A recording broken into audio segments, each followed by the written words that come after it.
Hindi ko na matandaan kung kailan ko huling tiningnan ang lumang bahay namin ng ganoon katagal.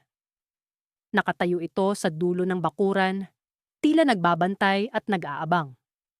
Ang bahay na iyon ay naging saksi na sa maraming alaala ng aming pamilya. Subalit, sa paglipas ng panahon, tila unti-unti itong nagiging estranghero sa amin.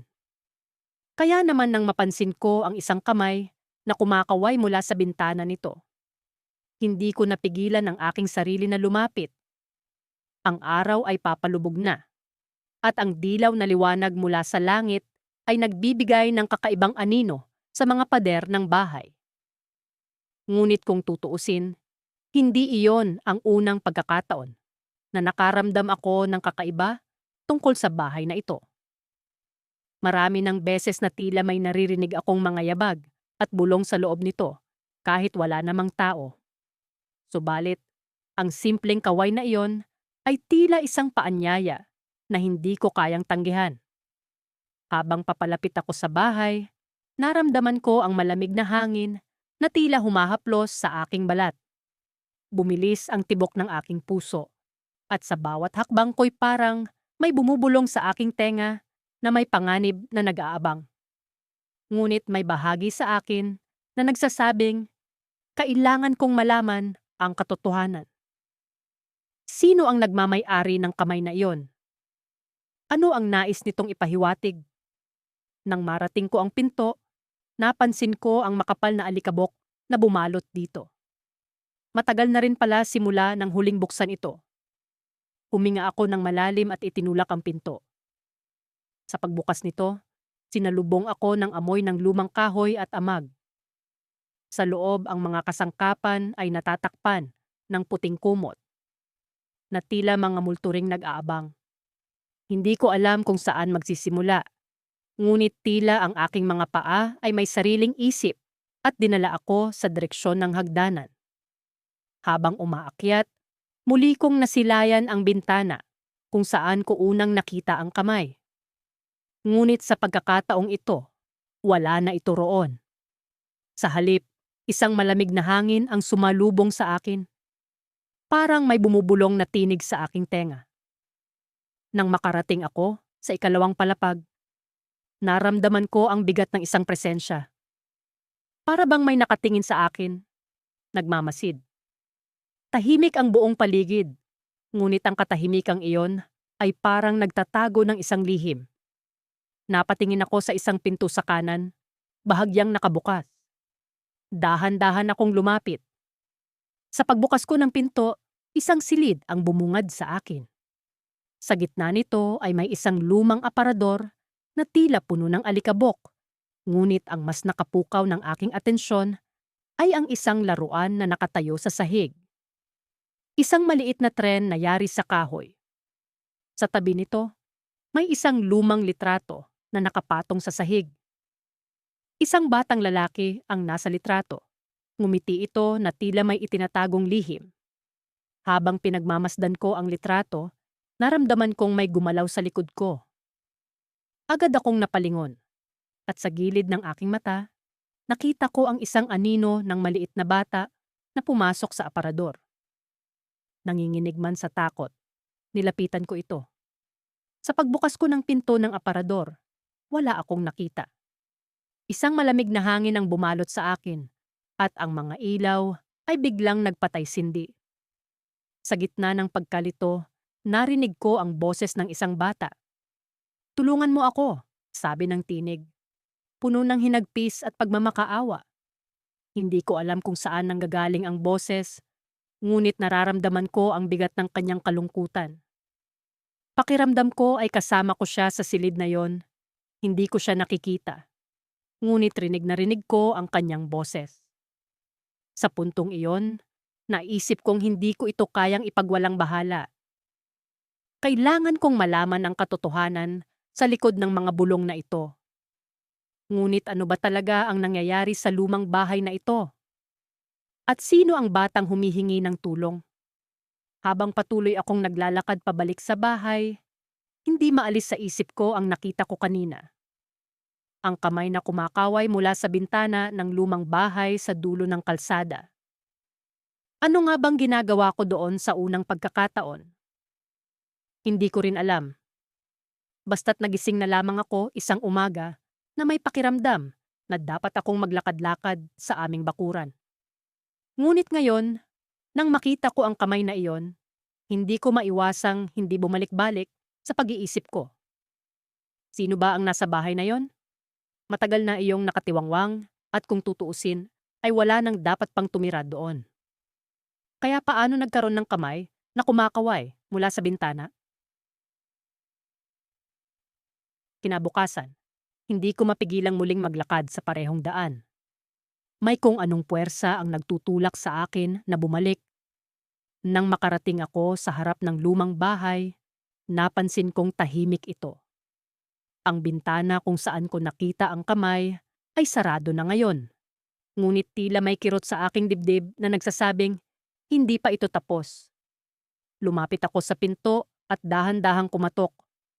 Walang sumagot. Inulit ko ang pagkatok. Mas malakas ngayon.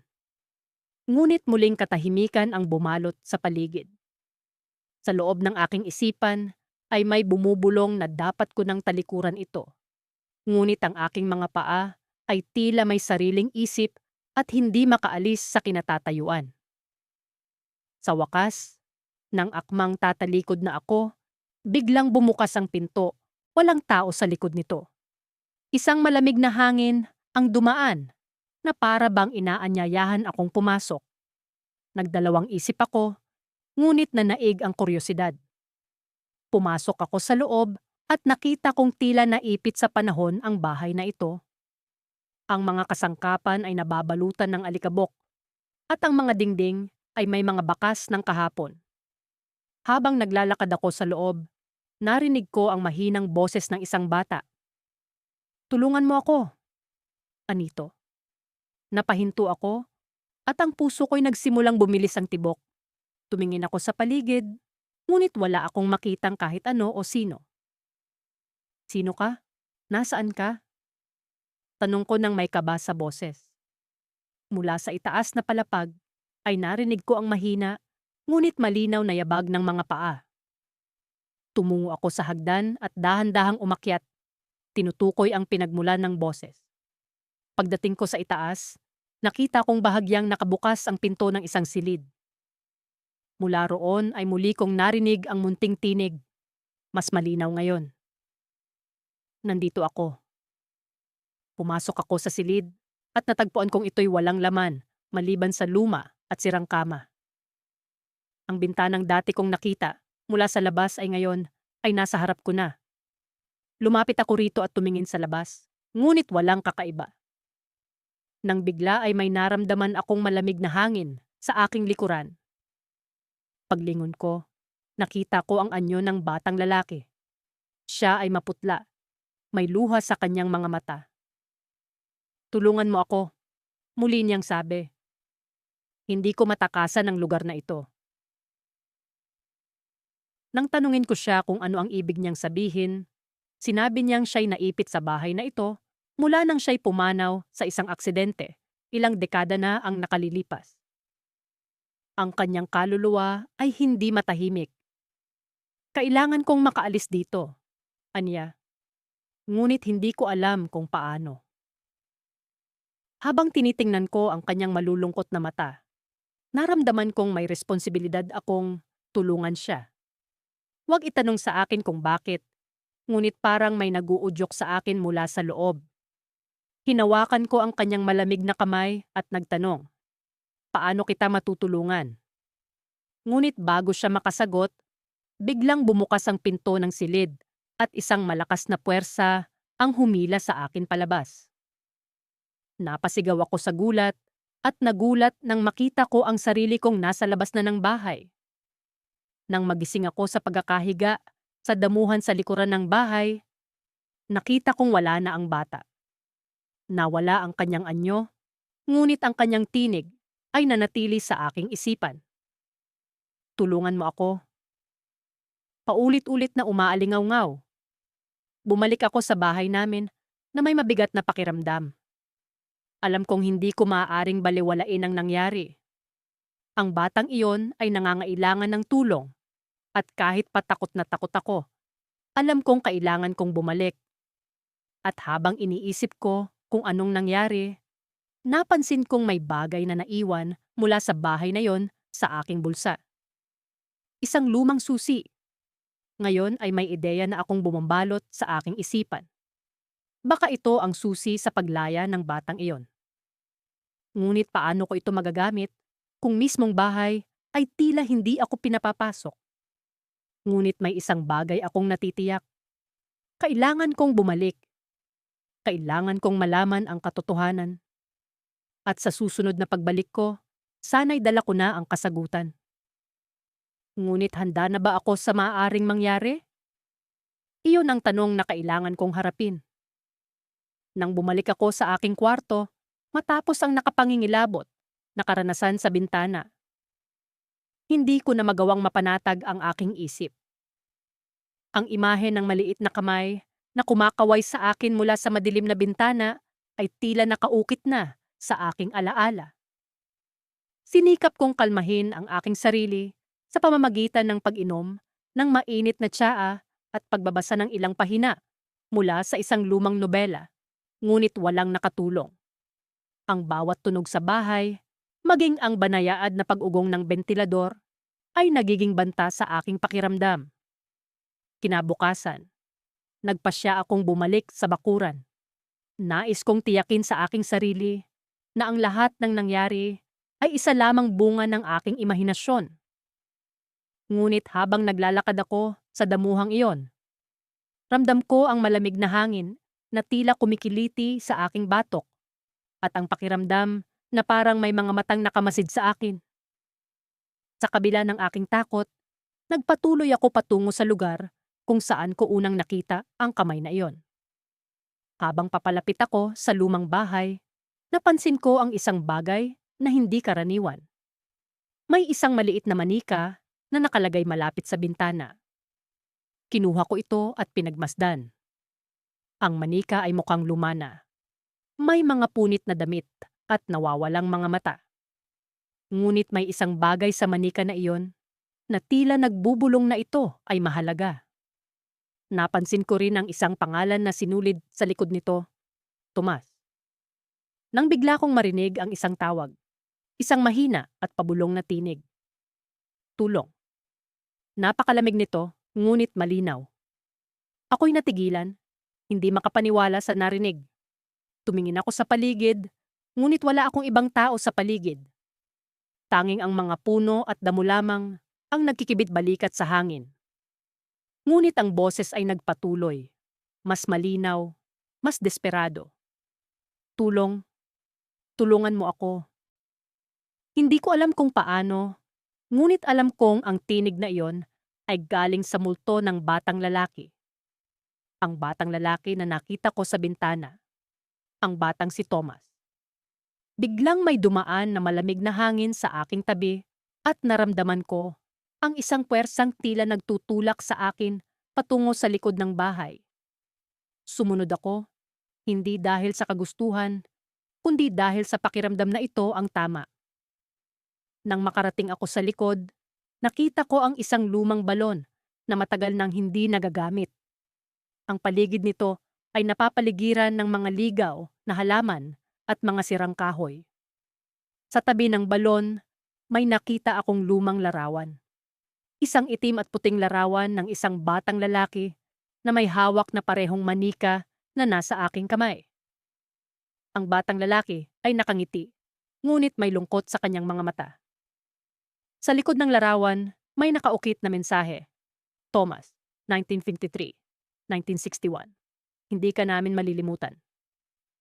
Biglang bumigat ang aking pakiramdam. Ang batang ito ay namatay ng bata pa, at ngayon ay tila nanghihingi ng tulong sa akin. Ngunit paano ko siya matutulungan? Ano ang kailangan niyang malaman o makuha? Habang iniisip ko ito, muling narinig ko ang kanyang tinig. Pakawalan mo ako. Ang boses ay nagmumula sa balon. At sa puntong iyon, naintindihan ko, kailangang mayroong nakabaon o nakatago sa balon na iyon. isang bagay na magpapalaya sa kanyang kaluluwa. Kumuha ako ng flashlight mula sa bahay at bumalik sa balon. Dahan-dahan kong sinilip ang loob nito. Sa una ay wala akong makita, kundi kadiliman. Ngunit nang ibaba ko ang flashlight, may nakita akong kumikislap. Isang maliit na kahon na tila gawa sa bakal. Nagdesisyon akong bumaba sa balon. Gumamit ako ng lubid na nakatali sa lumang puno. Ang bawat hakbang pababa ay puno ng kaba at takot. Ngunit alam kong ito ang tanging paraan upang matulungan si Thomas. Nang marating ko ang ilalim, agad kong kinuha ang kahon. Makinis ito at may kalawang na. Nang buksan ko ito, bumungad sa akin ang ilang mga gamit at sulat. Isa sa mga sulat ay mula sa kanyang mga magulang. Nagsasaad ito ng kanilang pagmamahal at pagnanais na sana'y makapiling pa siya. Ngunit sa huli, nahanap ko ang isang maliit na susi. Sa pag-ahon ko, naramdaman ko ang biglaang pagbabago sa paligid. Ang hangin ay tila naging mas mainit, mas magaan. At nang marating ko ang ibabaw, ang larawan ni Tomas ay nawala na. Ang lahat ng alaala ng batang iyon ay tila naglaho sa hangin, maliban sa isang bagay, ang munting manika. Napabuntong hininga ako at naglakad pabalik sa bahay. Bitbit ang mga gamit na nakuha ko. Ngunit sa bawat hakbang ko, isang bagong tanong ang bumabalot sa aking isipan. Ano ang susi na ito? At bakit parang may bahagi pa ng kwento na hindi ko pa natutuklasan? Nang makarating ako sa pintuan ng bahay, biglang bumukas ito ng mag-isa.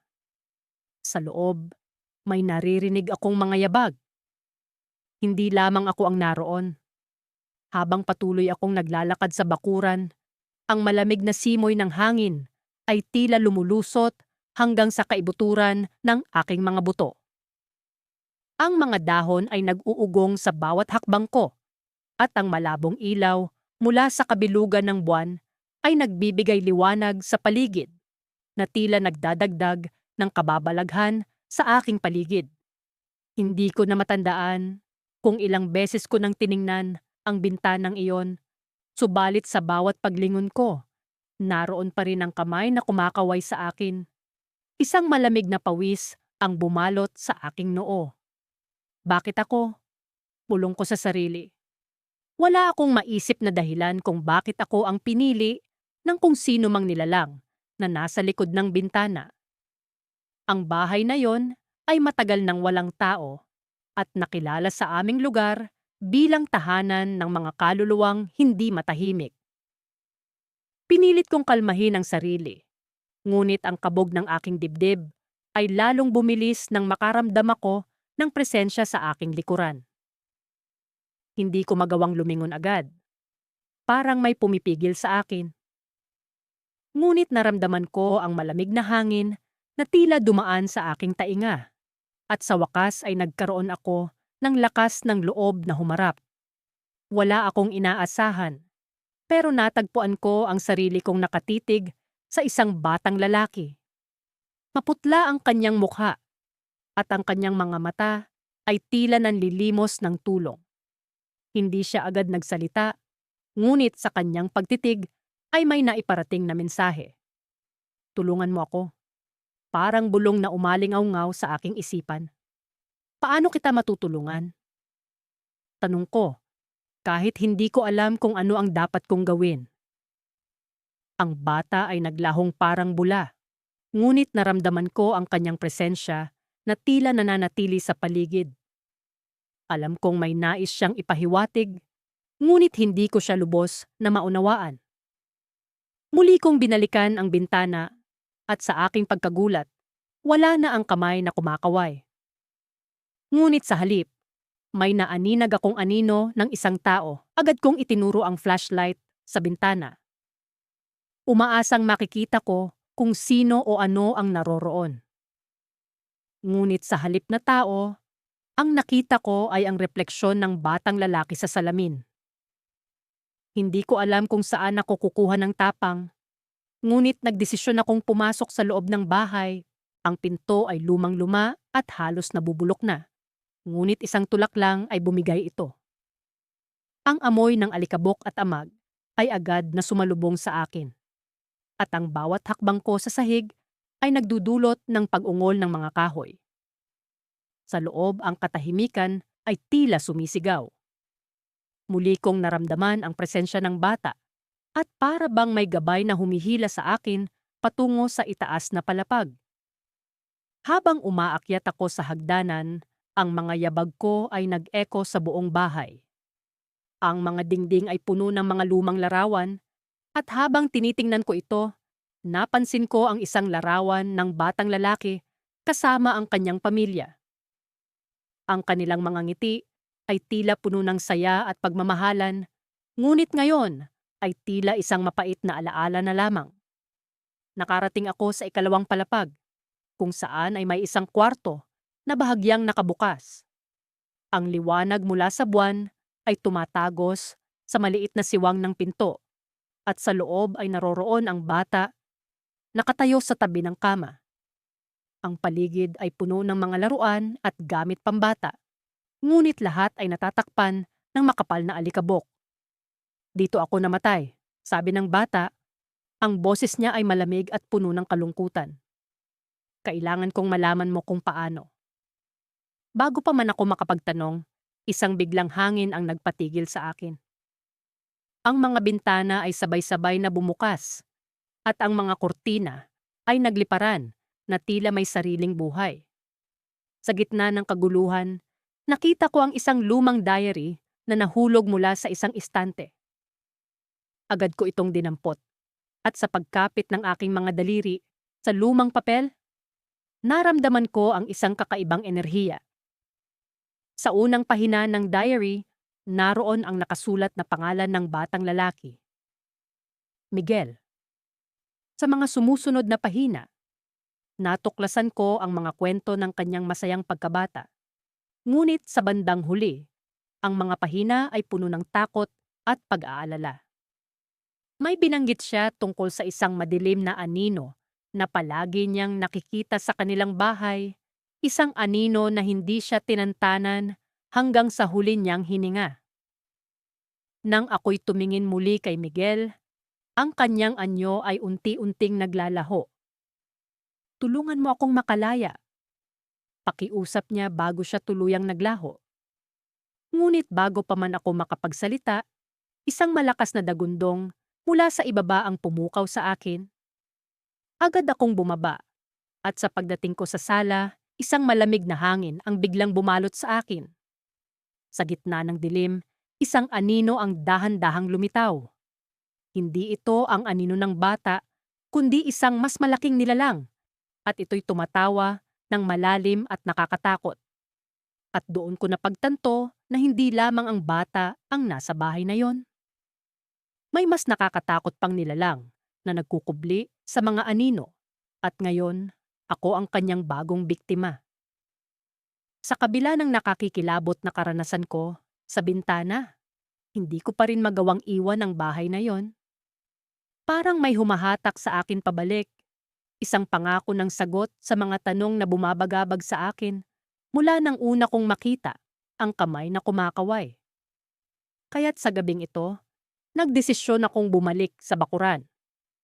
Ang dilim ay tila mas makapal at mas malamig kaysa dati, at ang hangin ay tila may dalang bulong ng mga kaluluwang hindi matahimik.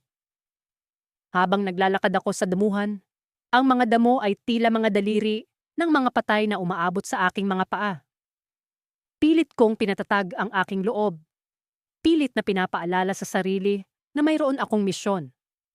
Kailangang malaman ko ang katotohanan sa likod ng misteryo ng multo ng batang lalaki. Tumigil ako sa harap ng bintanang pinagmula ng kamay. Wala nang makikitang anino o kilusan sa likod nito, ngunit ang pakiramdam ng kanyang presensya ay hindi nawala. Para bang naroroon pa rin siya, naghihintay sa akin. Pumasok ako sa bahay. Ang mga hakbang ko ay nag-echo sa mga dingding na tila matagal nang hindi nakarinig ng ibang tunog. Ang katahimikan sa loob ay nakakabingi. Ang bawat kaluskos ng aking sapatos ay tila nakakagising sa mga natutulog na kaluluwa ng lugar. Ang mga alikabok ay nagpapaalala na matagal nang walang ibang tao ang narito. Ngunit pakiramdam ko'y hindi ako nag-iisa. Pagdating ko sa itaas, sa silid kung saan ko unang nakita ang kamay, agad kong naramdaman ang malamig na hangin na tila dumadaan sa aking kaluluwa.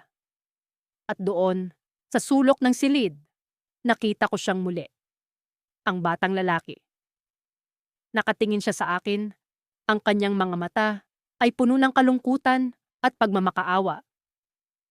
Hindi ko alam kung paano ko siya makakausap, ngunit nararamdaman kong kailangan kong subukan. Anong kailangan mo? Tanong ko. Ang boses ko'y halos isang bulong sa gitna ng katahimikan.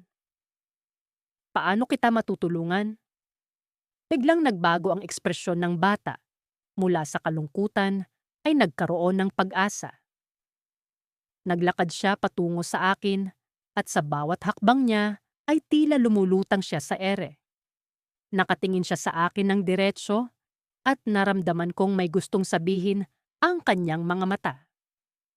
Ngunit bago pa man siya makalapit, isang malamig na hangin ang dumaan sa pagitan namin at bigla siyang naglaho. Gulat na gulat ako. Ngunit bago ko pa man maisip kung ano ang nangyari, narinig ko ang isang tunog mula sa hagdanan. Mga yabag ng isang taong pababa. Hindi ko naisip na may ibang tao pa sa bahay na ito, kaya't agad akong bumaba upang tingnan. Ngunit sa aking pagbaba, wala akong nakitang kahit sino. Tanging ang mga yapak na tila galing sa walang tao. Sa puntong iyon, napaisip ako, baka hindi lamang isang multo ang nasa bahay na ito. Baka may iba pang mga kaluluwa na natrap dito at sila'y nagmamasid sa akin. Isang malamig na pakiramdam ang dumapo sa akin at napagtanto ko na baka hindi ito simpleng kwento ng batang humihingi ng tulong. Baka may mas malalim pang lihim na kailangan kong tuklasin. Subalit, bago pa man ako makapagdesisyon kung ano ang susunod kong gagawin, napansin ko ang isang bagay na nakapukaw ng aking pansin. Sa isa sa mga dingding ay may nakaukit na mga simbolo, tila mga sinaunang marka na hindi ko maintindihan. Ang mga ito'y tila may sinusubukang iparating at tila ito'y isang babala o isang sumpa. Habang tinititigan ko ang mga simbolo, naramdaman ko ang isang malamig na hininga sa aking batok. Agad akong napalingon, ngunit wala akong nakita. Ngunit ang pakiramdam ng hindi ko pagiging nag-iisa ay hindi nawala. Mayroong ibang presensya, isang mas malakas at mas makapangyarihan kaysa sa batang lalaki. At sa pagkakataong iyon, naramdaman kong ako ay nasa panganib. Napatigil ako sa pag-iisip nang marinig ko ang boses ng batang lalaki, isang bulong na tila galing sa malayo. "Tulungan mo ako," sabi niya.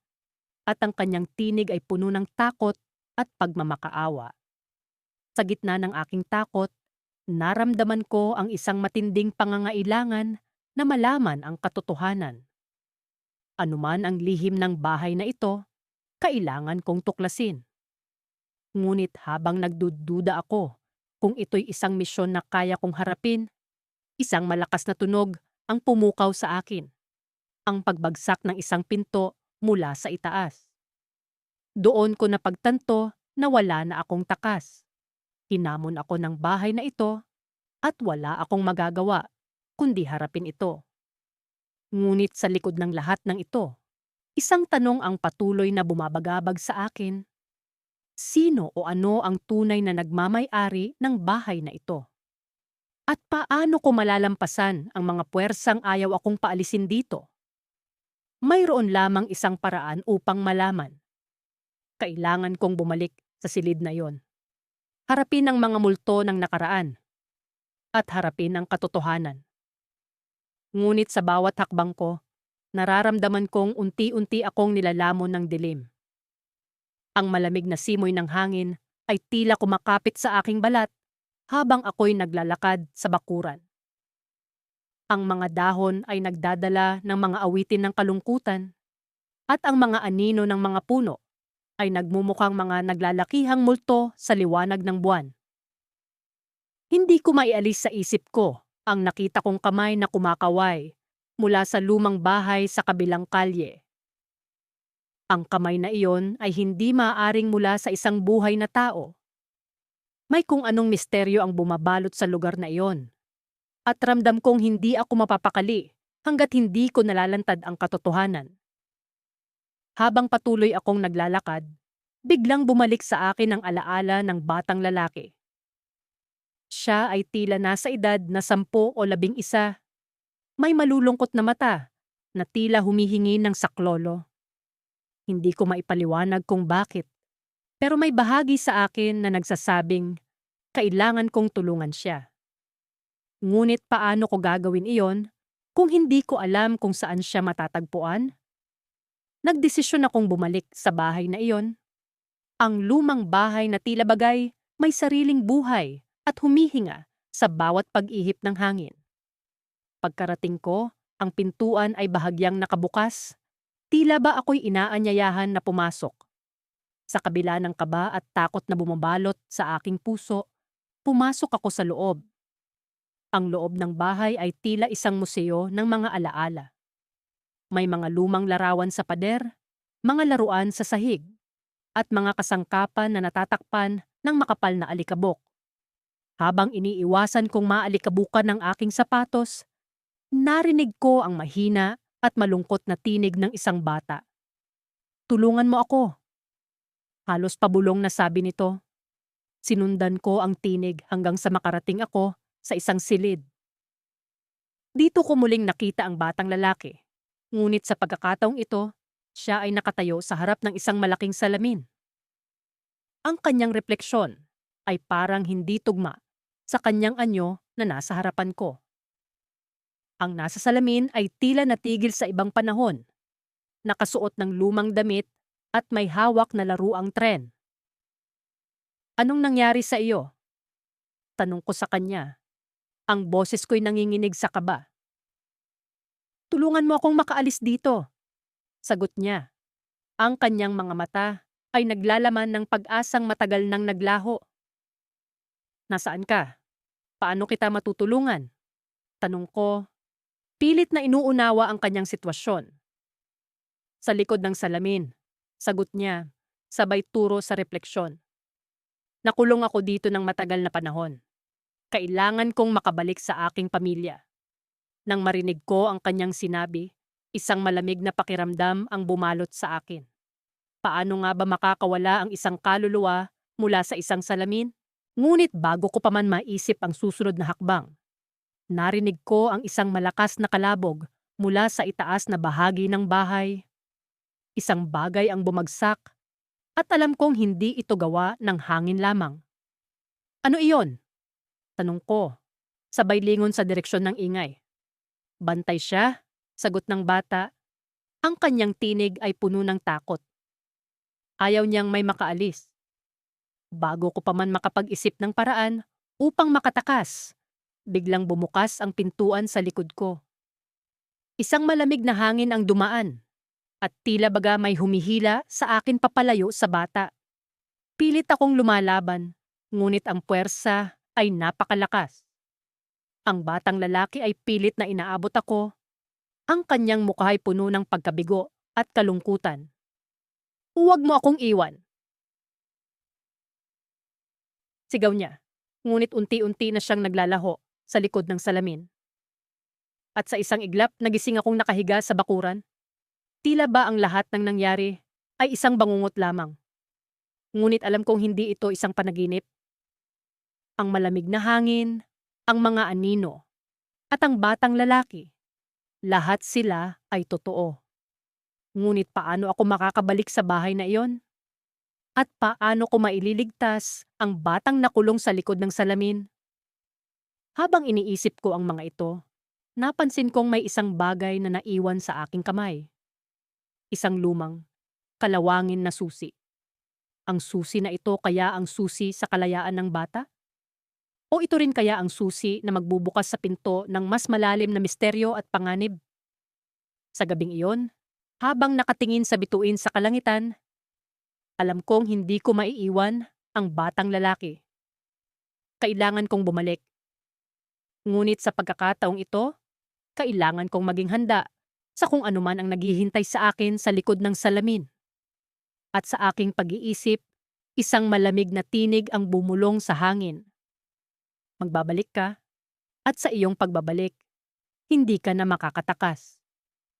Ngunit bago ko pa man maunawaan ang lahat, isang malakas na hampas ng malamig na hangin ang nagdala sa akin pabalik sa katotohanan. At alam kong ang oras ng katotohanan ay mabilis na papalapit. Habang naglalakad ako sa bakuran, unti-unting bumibigat ang aking mga hakbang. Ang malamig na simoy ng hangin ay tila may daladalang mga bulong. Mga salitang hindi ko lubos na maintindihan. Sa kabila ng dilim ng gabi, ang liwanag mula sa buwan ay sapat upang gabayan ang aking landas patungo sa lumang bahay na matagal nang napabayaan. Sa paglapit ko sa bahay, hindi ko maiwasang muling mapatingin sa bintana kung saan ko unang nakita ang kamay na kumakaway. Sa bawat hakbang na papalapit, bumabalik ang mga alaala ng batang lalaking multo na tila humihingi ng tulong. May bahagi sa akin na nagsasabing, dapat ko na itong talikuran, ngunit may bahagi ring nagtutulak sa akin na alamin ang katotohanan. Pagdating ko sa harap ng bahay, napansin ko ang kakaibang katahimikan. Ang mga kuliglig at kaluskos ng mga dahon ay tila naglaho, na para bang ang buong paligid ay biglang napuno ng hindi maipaliwanag na kasuklam-suklam na katahimikan. Sinubukan kong buksan ang pintuan. Ito'y bahagyang bumukas na tila inaanyayahan ako sa loob. Sa pagpasok ko, agad akong sinalubong ng amoy ng alikabok katamag. Ang loob ng bahay ay hindi nag-iba mula sa huling pagkakataon na ako'y narito. Sa kabila ng takot, may kakaibang damdamin ng nostalgia na bumalot sa akin.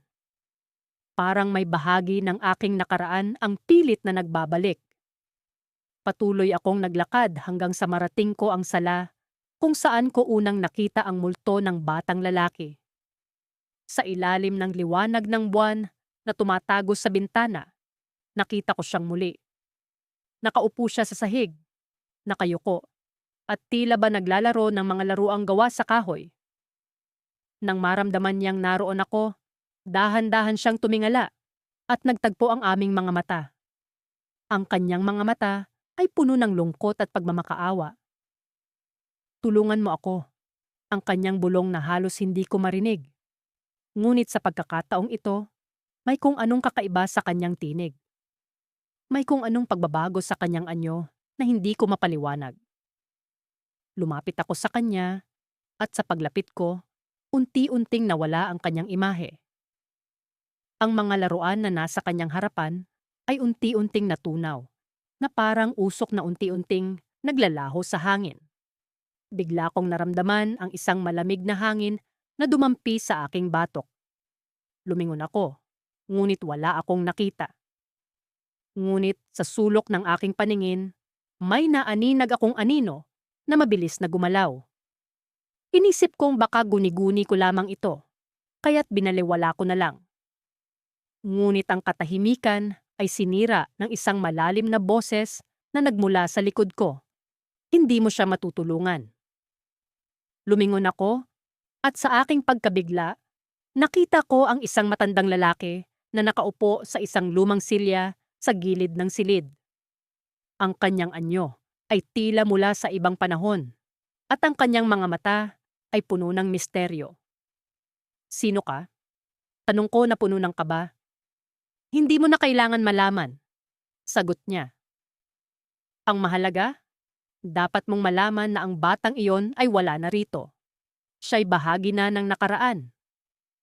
Bago pa man ako makapagtanong muli, biglang nagbago ang paligid.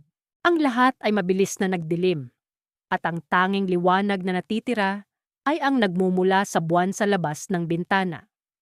Ang matandang lalaki ay naglaho na parang bula. Nang ako'y muling lumingon sa bintana, nakita ko ang isang bagay na nagpatayo ng aking balahibo.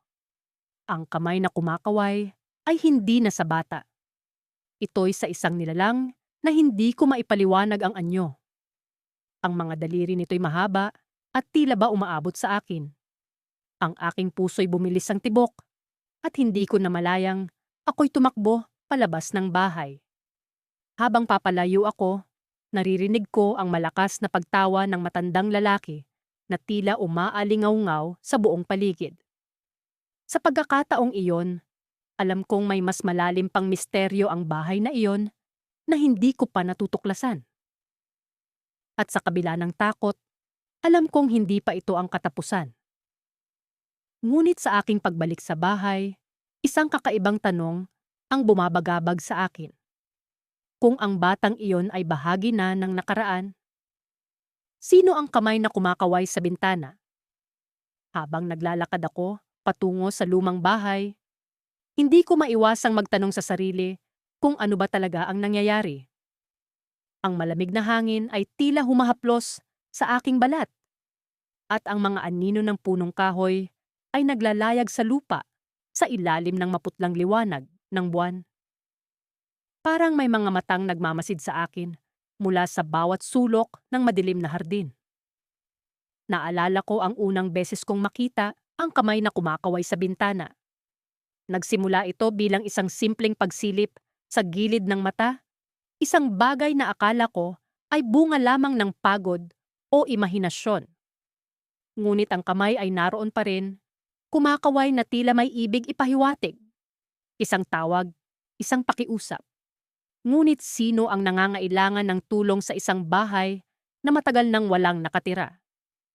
Nang makarating ako sa harap ng bahay, napansin ko ang mga sirang bintana at ang mga pinto nitong nakalak.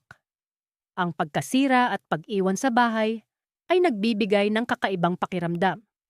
Parang nakakaranas ito ng matinding kalungkutan.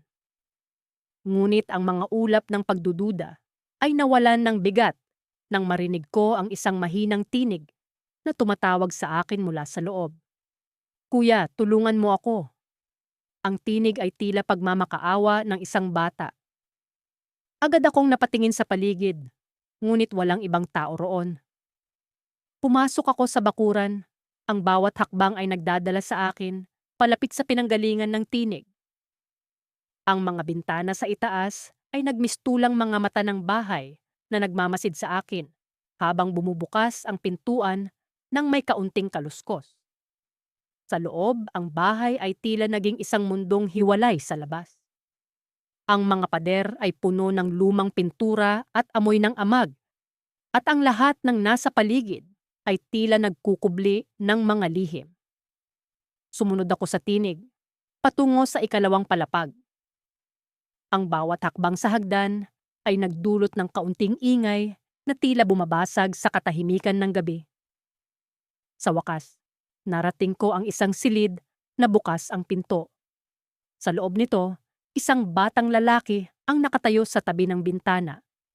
Nakatingin sa akin na para bang matagal na niya akong kilala. Ang kanyang mga mata ay puno ng kalungkutan at pag-asa. "Kuya, tulungan mo akong makalabas," sabi niya ulit. Ang tinig ay puno ng pighati. Lumapit ako sa kanya, iniabot ang aking kamay. "Paano kita matutulungan?" tanong ko, puno ng pag-aalala. Ngunit sa paglapit ko, napansin ko ang mga detalye ng kanyang anyo. Ang kanyang katawan ay tila nagiging malabo, parang usok na unti-unting naglalaho. Ang kanyang mga mata ay puno ng luhang hindi na kayang tumulo, at ang kanyang mga kamay ay tila nagmamakaawa. "May naganap dito, kuya. Isang bagay na hindi ko matakasan," pahayag niya. Ang tinig ay puno ng takot. Napatingin ako sa paligid ng silid at doon ko nakita ang mga lumang litrato na nakasabit sa dingding. Isa sa mga ito ay may larawan ng batang lalaki kasama ang kanyang pamilya. Ang mga ngiti nila ay tila hindi naaayon sa kasalukuyang kalagayan ng bahay. "Bakit ka nandito? Ano ang nangyari sa'yo?" tanong ko. Ang puso ko ay puno ng kaba.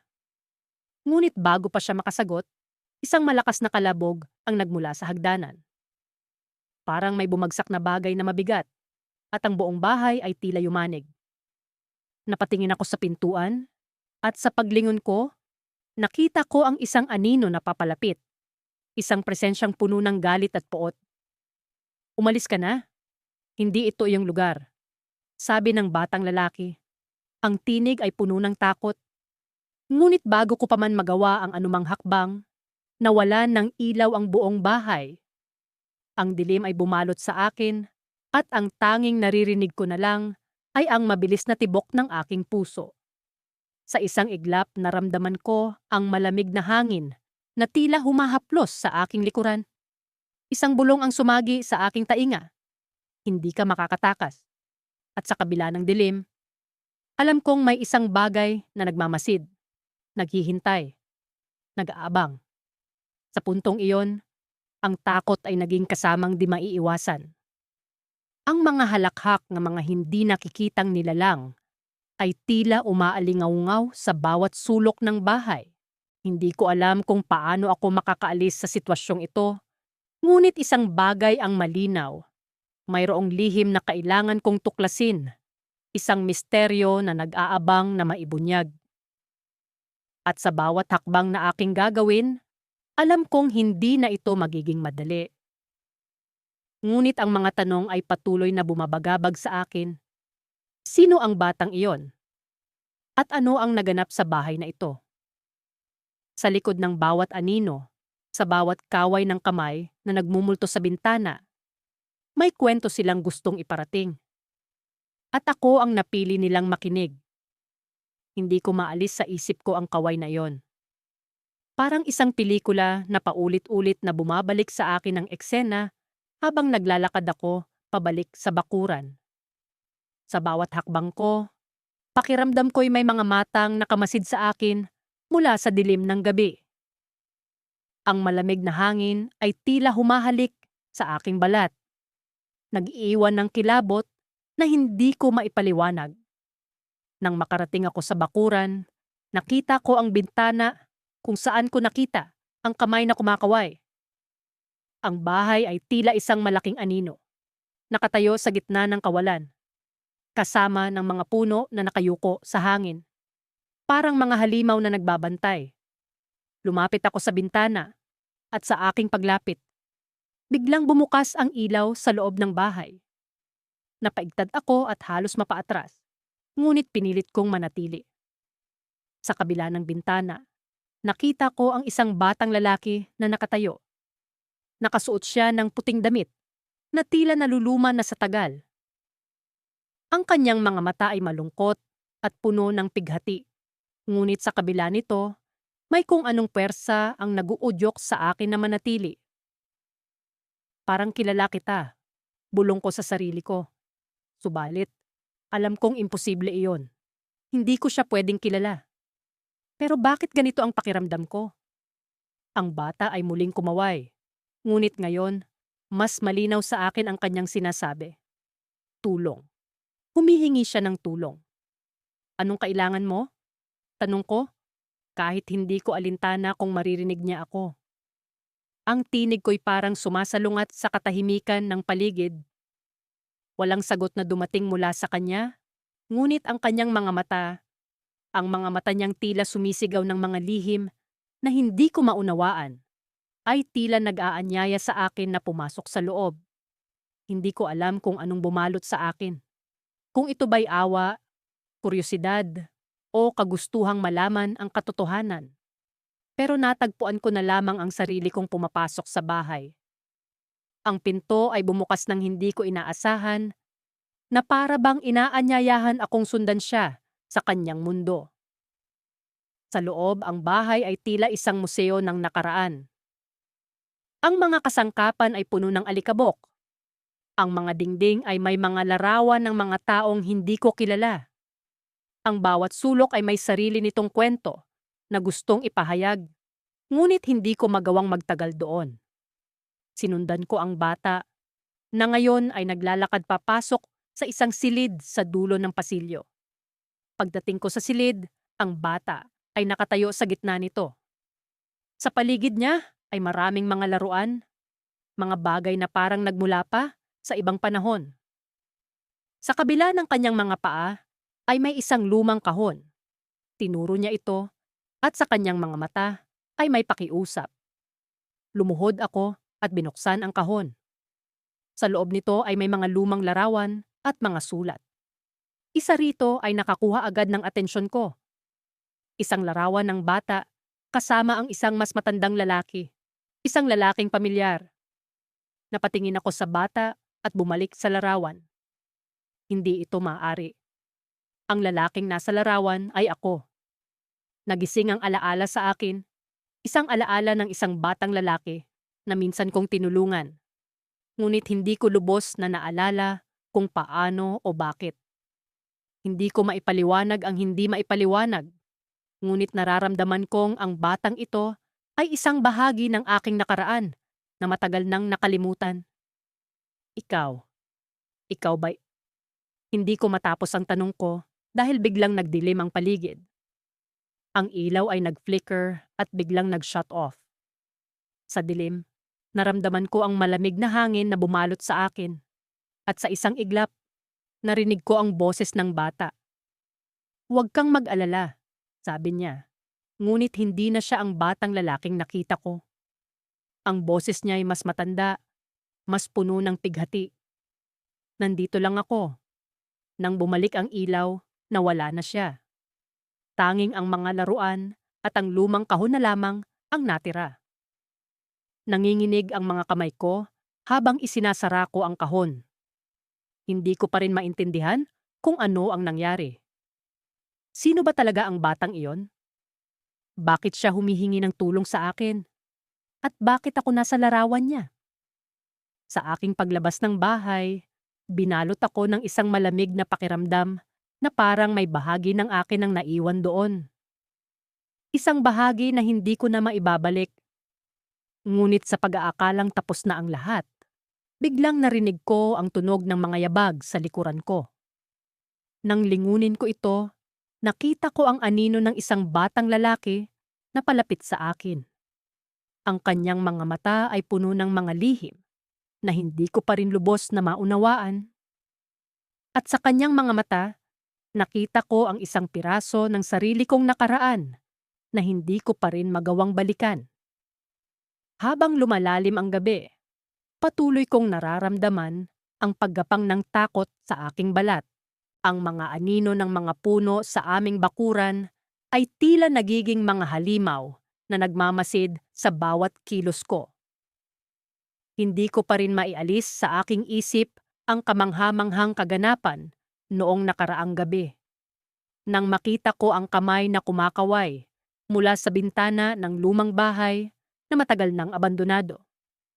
Ngunit ngayon, sa kabila ng takot na bumabalot sa akin, alam kong kailangan kong bumalik. May kung anong humihila sa akin patungo roon, isang bulong na hindi ko maipaliwanag, na tila tinatawag ako mula sa kadiliman. Ang multo ng batang lalaki na nakita ko ay tila humihingi ng tulong at sa kabila ng pangamba, naramdaman kong ako na lamang ang makakatulong sa kanya. Dahan-dahan akong lumabas mula sa aming bahay, dala ang flashlight at maliit na kutsilyo na palaging nasa bulsa ko. Ang hangin ay malamig at malupit, tila nagbabadya ng panganib. Habang naglalakad ako patungo sa lumang bahay, ang bawat kaluskos ng damo at kalampag ng sanga ay nagpapabilis ng tibok ng puso ko. Nang makarating ako sa harap ng bahay, nakita ko ang bintana kung saan ko nakita ang kamay na kumakaway. Itinaas ko ang aking flashlight at sa sandaling iyon, nakita kong may nakasulat sa alikabok sa bintana, "Tulong." Ang mga letrang iyon ay tila nagbabaga sa aking utak at hindi ko maiwasang mapaatras sa kaba. Ngunit habang pinagmamasdan ko ito, napansin kong tila may mali sa paligid. Ang hangin ay biglang nanahimik at ang mga kaluskos ng paligid ay nawala na parang bula. Nagdesisyon akong pumasok sa loob ng bahay. Ang pinto ay bahagyang nakabukas at nang itulak ko ito, bumukas ito nang may malakas na kalampag. Ang loob ng bahay ay tila isang larawan ng nakaraan, mga lumang kasangkapan, alikabok na kumukubli sa lahat ng bagay. at mga kurtina na tila hindi nagalaw sa loob ng maraming taon. Pumasok ako sa loob at agad na sumalubong sa akin ang malamig na hangin na parang mga daliring humahaplos sa aking balat. Sa kabila ng takot, patuloy akong naglakad, papasok, hanggang sa makarating ako sa isang maliit na kwarto sa dulo ng pasilyo. Pagbukas ko ng pinto, nakita ko ang batang lalaki. Nakatalikod siya sa akin, ngunit sigurado akong siya ang nakita ko sa bintana. Ang buhok niya ay magulo, at ang kanyang damit ay tila luma at kupas na. "Hello?" tanong ko, sinisikap na hindi manginig ang aking boses. Ngunit hindi siya lumingon o sumagot. Lalo lang siyang nakatayo roon. Tila may tinitingnan sa sahig. Lumapit ako ng dahan-dahan at sa wakas ay lumingon siya sa akin. Ang kanyang mukha ay puno ng kalungkutan at ang mga mata niya ay tila puno ng pighati. "Tulungan mo ako," bulong niya, halos hindi marinig. "Ano ang kailangan mong tulong?" tanong ko, pilit na inuunawa ang kanyang sitwasyon. Ngunit bago pa siya makasagot, biglang may narinig akong yabag mula sa likuran ko. Agad akong lumingon, ngunit wala akong nakita.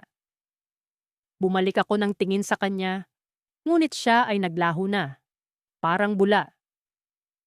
Hindi ko alam kung anong nangyari, pero alam kong may kakaiba sa lugar na yon. May kung anong misteryo na nagkukubli sa mga pader ng bahay na yon. Hindi ko pa rin alam kung ano talaga ang nangyari sa batang yon, ngunit alam kong hindi ito ang huli kong pagbisita sa bahay na yon. Habang paalis na ako, narinig kong muli ang mga yabag, ngunit sa pagkakataong ito, tila papalapit na sa akin. Binilisan ko ang aking paglakad at nang makalabas ako, sinarado ko ang pinto ng bahay. Ngunit bago ko pa man maitulak ng husto, naramdaman kong may malamig na kamay na humawak sa akin mula sa likuran. Napalingon ako at sa aking pagkagulat, nakita ko ang batang lalaki. Nakatayo sa harap ko, may mga luha sa kanyang mga mata. "Hindi lang ako ang nangangailangan ng tulong," sabi niya, bago siya muling maglaho sa dilim. At doon, sa gitna ng malamig na gabi, naiwan akong nag-iisa, may kaba at pag-aalinlangan sa aking puso. Ano nga ba ang ibig sabihin ng kanyang mga salita? Sino pa ang kailangan kong tulungan? Napakarami kong tanong, at sa puntong iyon, alam kong wala pa rin kasiguraduhan ang mga sagot. Ngunit isang bagay lang ang sigurado. Hindi pa natatapos ang aking kwento.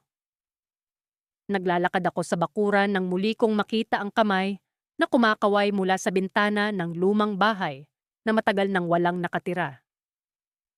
Isang bahay na puno ng mga alaalang ayaw nang balikan ng sinuman sa aming baryo. Ang mga kwentong bumabalot dito ay mas matanda pa sa mga punong nakapaligid. At ang bawat piraso ng kahoy nito ay tila may ibinubulong na lihim. Nang una kong makita ang kamay na iyon, inisip kong malikmata lamang ito, bunga ng pagod o ng aking malikot na imahinasyon. Ngunit sa bawat pagdaan ko sa harap ng bahay na iyon, palaging nariyan ang kumakaway na kamay, tila ba nag-aanyaya o humihingi ng pansin. Ngunit ngayong gabi, sa ilalim ng malamlam na buwan, nag-iba ang lahat.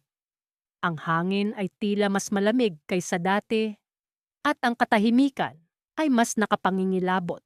Ang mga aninong naglalaro sa paligid ng bahay ay parang mga multong nagmamasid. Naghihintay ng tamang pagkakataon upang isiwalat ang kanilang mga lihim. Nagdesisyon akong lapitan ang bahay. Ang bawat hakbang ko ay parang isang pagtapak sa mga piraso ng nakaraan. Bawat isa'y may dalang kwentong hindi ko pa nalalaman.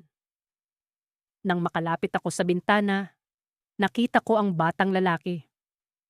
Nakatayo siya sa likod ng salamin, ang kanyang mga matay puno ng pighati at pagmamakaawa.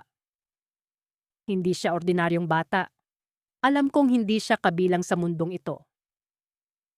"Anong kailangan mo?" tanong ko. Ang boses ko'y bahagyang nanginginig sa kaba at pag-aalinlangan. Hindi ko alam kung ano ang aasahan sa kanyang sagot, ngunit naramdaman kong kailangan kong malaman ang kanyang kwento. Nagsimula siyang magsalita, ngunit hindi sa pamamagitan ng mga salita.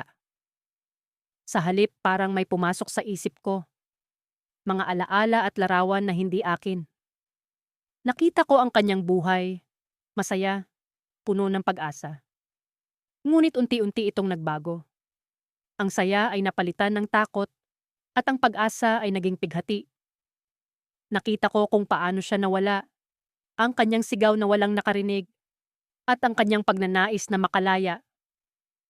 May kailangan akong gawin.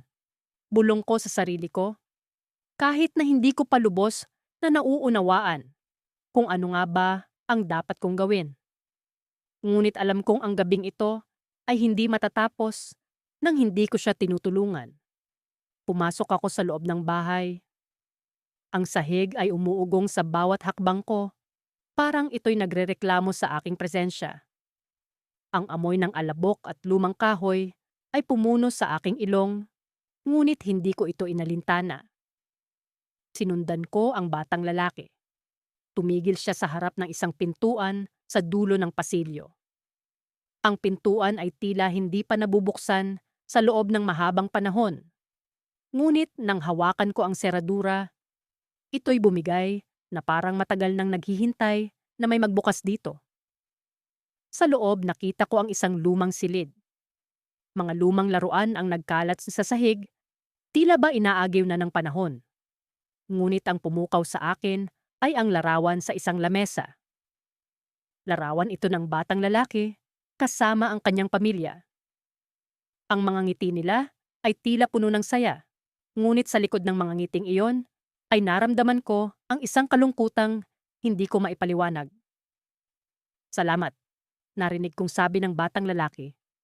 At nang lingunin ko siya, nakita ko ang isang ngiti sa kanyang mukha. Isang ngiting punong-puno ng kapayapaan. At sa isang iglap, siya'y naglaho. Parang isang usok na itinangay ng hangin. Akala ko'y tapos na ang lahat, ngunit nang lumingon ako, may nakita akong isang anino sa sulok ng silid. Isang anino ng isang taong mas matanda, mas misteryoso. Ang kanyang mga mata ay tila nagbabaga sa dilim, at ang kanyang presensya ay nagdala ng bigat sa aking dibdib. Bago ko pa man maitanong kung sino siya, narinig ko ang kanyang boses, malamig at puno ng poot. Hindi pa ito tapos, sabi niya. May mas malalim pang lihim na kailangan mong tuklasin. At sa isang iglap, naramdaman ko ang malamig na hangin na dumaan sa akin, dala ang mga hakbang ko pabalik sa pasilyo. Ngunit sa pagkakataong ito, alam kong hindi na ako nag-iisa. Ang bahay na ito, ang batang lalaki, at ang misteryosong anino. Lahat sila'y bahagi ng isang kwentong hindi ko pa lubos na nauunawaan, ngunit alam kong kailangan kong tuklasin. At sa labas ng bahay, habang tinatanaw ko ang buwan, isang bagay ang sigurado. Hindi pa ito ang katapusan. Sa paglipas ng mga linggo, hindi ko na mabilang kung ilang beses kong nakita ang kamay na kumakaway sa bintana. Sa bawat oras na ito'y nagpapakita, tila ba may kung anong lamig na dumadaloy sa aking buong katawan, na para bang ang hangin mismo ay umaawit ng mga misteryosong panaghoy. Ngunit ngayong gabi, kakaiba ang pakiramdam. Parang may kung anong mas malalim na nagtatago sa likod ng mga rehas ng bintanang iyon. Habang ako'y naglalakad sa bakuran, unti-unting lumalalim ang gabi. Ang mga dahon ng puno ay humahampas sa isa't isa. Lumikha ng mga tunog na tila ba mga bulong ng mga nilalang na hindi ko nakikita. Sa bawat hakbang ko, pakiramdam ko'y papalapit ako sa isang bagay na hindi ko pa natutuklasan. At doon, sa bintana, muling sumilip ang kamay. Ngunit may kakaibang nangyari. Hindi na lamang ito kumakaway. Sa halip, tila ba may sinasabi ito? Ang mga daliri na dati tila lamang humahampas sa hangin, ngayoy nagsisimula ng gumalaw sa isang ritmo na parang may nais iparating Sinubukan kong intindihin, ngunit masyadong mabilis ang kilos nito. Isang kakaibang kaba ang bumalot sa akin. Hindi ko alam kung bakit, ngunit naisip kong ito na ang tamang oras upang alamin ang katotohanan. Lumapit ako sa bintana. Sa di kalayuan, nakita ko ang anyo ng isang batang lalaki. Ang kanyang mga matay puno ng pighati at pagmamakaawa. Naalala ko ang mga kwento ng mga matatanda tungkol sa batang nawawala noon sa aming lugar. Ang batang hindi na natagpuan at ang mga bulong tungkol sa kanyang kaluluwa na hindi raw matahimik. Ikaw ba si Elias? Tanong ko nang walang pag-aalinlangan, gamit ang pangalan ng batang laging binabanggit sa mga alamat ng aming bayan. Sa pagbigkas ko ng pangalang iyon, tila ba nagbago ang hangin. Ang mga anino sa paligid ay tila baga nagtipon-tipon at ang nakakabinging katahimikan ay bumalot sa buong paligid. Ang kamay na kumakaway ay biglang huminto at sa isang iglap, narinig ko ang isang tinig. Isang tinig na tila ba nagmumula sa ilalim ng lupa. Iligtas mo ako, ang sabi ng tinig na halos pabulong, subalit puno ng hinagpis. Hindi ko malaman kung paano ako tutugon. Ang tanging alam ko lamang ay kailangan kong malaman ang kanyang kwento. Hindi na ito tungkol sa takot o kaba. Ito'y tungkol sa isang kaluluwang nangangailangan ng katarungan. Ngunit bago pa man ako makapagsalita muli, isang malakas na hangin ang dumaan at ang bintana'y biglang sumara na parang may kung sinong puwersa ang nagpatigil sa aming pag-uusap. Napatigil ako. Ang paligid ko'y tila ba nagdilim at ang mga anino'y nagsimulang humulma ng mga porma na hindi ko maipaliwanag. Parang may presensya na nagmamasid sa akin mula sa kadiliman. Sa gitna ng aking pag-aalala, naramdaman ko ang isang malamig na pagdampi sa aking balikat. Napalingon ako at nakita ko ang isang bagay na hindi ko inaasahan, isang matandang lalaki. Ang kanyang mukha'y puno ng pag-aalala. Ngunit sa kanyang mga matay, may isang bagay na nag-uudyok sa akin na magpatuloy. Si Elias ay hindi nawawala. Ang sabi ng matanda, sa kanyang tinig na puno ng lungkot at misteryo. Siya'y biktima ng lihim na itinago ng mga nakalipas na henerasyon. Nurse, nabahala ako sa kanyang sinabi. Parang may mga tanong sa aking isipan na biglang nagising. Ano ang ibig niyang sabihin? At bakit tila ba maraming tao ang nagtatangkang itago ang katotohanan tungkol kay Elias? Bakit mo sinasabi ito sa akin? Tanong ko, puno ng pagdududa at kaba. Bilang ikaw ang nakakita sa kanyang kamay, ikaw rin ang may kakayahang tapusin ang kanyang kwento. Sagot ng matanda, kasabay ng isang mapait na ngiti. Ngunit mag-ingat ka. Ang katotohanan ay mas mahirap paniwalaan kaysa sa mga alamat. Bigla niyang iniabot sa akin ang isang lumang kwaderno. Sa kanyang mga mata, nakita ko ang isang paalala na dapat kong basahin ito. Isang babala mula sa isang taong tila alam ang mga lihim ng aming bayan. Habang hawak ko ang kwaderno, naramdaman ko ang bigat ng responsibilidad na nakaatang sa akin. Ngunit bago pa man ako makapagpasya kung ano ang aking gagawin, narinig ko ang isang sigaw mula sa loob ng bahay. Isang sigaw na pumukaw sa akin mula sa aking pag-iisip. Tumakbo ako papasok, iniwan ang matanda sa dilim ng gabi. Dala ang kwaderno na tila ba susi sa mga hiwagang bumabalot sa aming lugar. Ngunit sa aking pagpasok, ang aking mundo'y muling nagbago. Ang sigaw ay wala na, at ang bahay ay tila baga walang nangyari. Ngunit alam kong hindi ito tapos. Alam kong ito'y simula pa lamang ng mas malalim na misteryo. Sa paglingon ko sa bintana, ang kamay ay wala na. Ngunit ang pakiramdam na may mga matang nagmamasid sa akin ay hindi pa rin nawala. At sa aking puso, alam ko, ang kwento ni Elias ay nagsisimula pa lamang.